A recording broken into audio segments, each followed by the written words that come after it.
लोकसभा चुनाव में लालसोट में यूपी के मुख्यमंत्री आदित्यनाथ योगी की सभा के बाद पूर्व चिकित्सा मंत्री ने भाजपा पर जमकर निशाना साधते हुए एनडीए और मंत्री किरोड़ी लाल मीणा पर हमला बोला है। उन्होंने कहा कि एनडीए का राजस्थान में 25 सीट का दावा है, वह कभी पूरा नहीं होगा।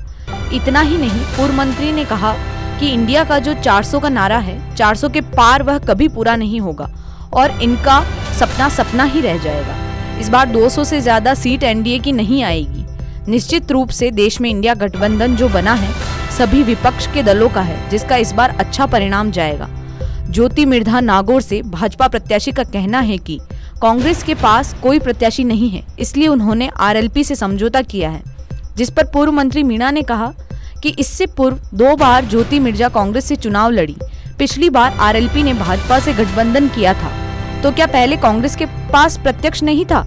आज वह खुद भाजपा में शामिल होकर चुनाव लड़ रही है। लोकसभा चुनाव में संविधान बदलने का मुद्दा जोरों पर, जिस पर पूर्व विधायक मीणा ने कहा कि संविधान बदलने की बात हम नहीं कह रहे हैं, यह बीजेपी वाले कह रहे हैं कि अब की बार मोदी सरकार बनी तो संविधान को बदल देंगे। 25 और एनडीए 400 पार का दावा करिए, क्या मानते हो? एनडीए और बीजेपी का जो 25 का दावा है वो दावा पूरा कभी होने वाला नहीं है। और एनडीए जो कहता है 400 पार का नारा लगा रहे हैं, ये इनका सपना ही रह जाएगा।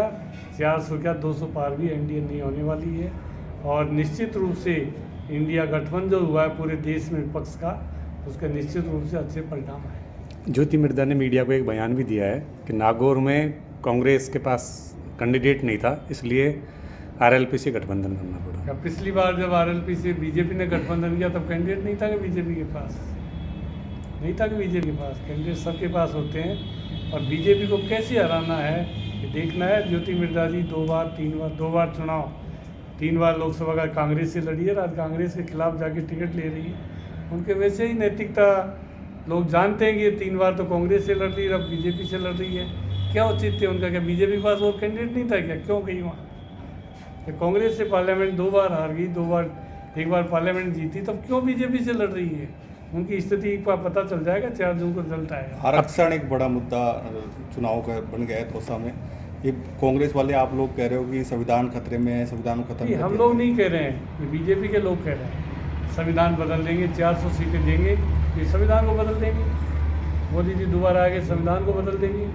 तो निश्चित रूप से जिस तरह का वातावरण बना है, पूरे देश में बना है, कोई राजस्थान की, जयपुर की, दौसा की बात नहीं है, पूरे देश में संविधान बदल देंगे, तानाशाह हो जाएंगे।